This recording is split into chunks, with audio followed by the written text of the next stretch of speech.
Hi, I'm Dee Farrell. I get asked a lot of questions about what homeschool curriculums I like for writing.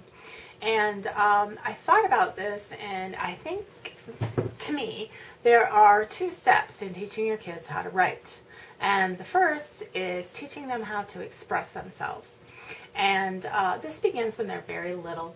You can ask them, how did you feel when you got that ice cream cone? Or just helping them to get the stories, get their imaginations out of themselves. And another really good thing to do is, like, when you're at a mall or you're at a park, you can have the kids look at this scene. Maybe 1 or 2 minutes, depending on how old they are, but they look at the scene for that amount of time, and then you have them look away, and then they have to tell you what they saw. Now, what does that do?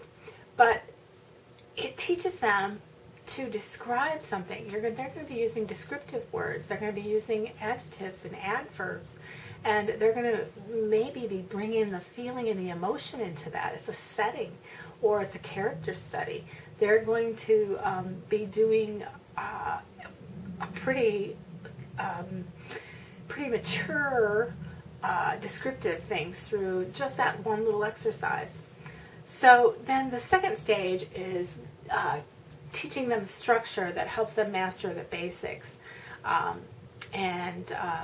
guess there would probably be a third stage then, is to put the expression and the structure together.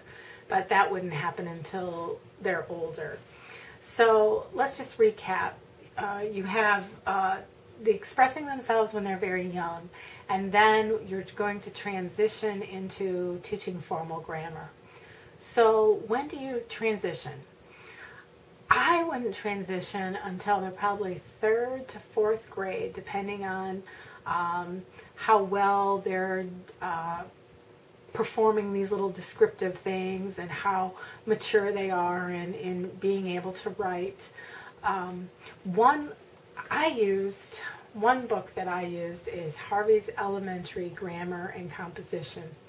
I used this, but to transition first, I would probably do the Simply Grammar by Charlotte Mason. It's a classic. It's easy. It's very little child friendly. That's probably the first book I'd use. But if you have a writer on your hands, you might be able to go right into this, just depending. But there's 2 books for you. This one I like a lot. This one is pretty comprehensive in grammar, and I'm all about being able to parse a sentence. I think that structure really helps them, especially as they get older into high school, to be able to write the more mature writings, the essays that they'll need to be able to do.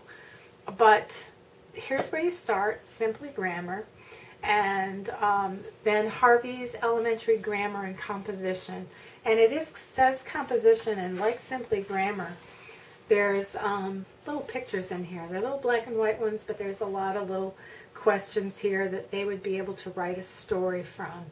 And again, it's studying a picture and writing from that picture.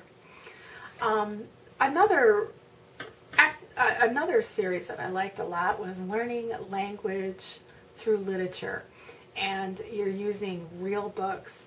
And I wanted to show you that Ruth Beechuk has a book. It's called You Can Teach Your Child Successfully. And in it are writing lessons tailored just like the learning language through literature. And so if you got really good at that, you might be able to write your own lessons from your own children's favorite books. That's a really, really good technique to use. Here's another one to use for little kids. This is a gem. This is put out by Abeka Books, and this is called Oral Language Exercises. This is a no-brainer. Every morning after breakfast, we used to go through these. Like, it's just 10 sentences that the kids echo. You read it and they echo, and after they get older, they can read and you echo. But this has to do with usage, and that makes your usage lessons really easy, and it helps you to hear correctly spoken English, and it's really good. So those are my picks. You can find the Learning Language Arts through christianbook.com and in their catalog. And high school, there's so many good so many good English curriculums now. Another curriculum that I didn't talk about was Jensen's Grammar, and I used that. I thought that was really, really good. And here is one that I use a lot. This is close to me. It's homeschoolingbooks.com, and this is based out of Michigan here. But that's where you'll find the Harvey's Grammar from Mott's Media in here, and the Ruth Beachick sources in here. So I hope you enjoyed that. Let's just recap. It's express, to help your kids learn to express themselves. Then you transition into formal grammar. And then as your child ages, you put the expression and the formal grammar together, and hopefully you have a well-educated child that can write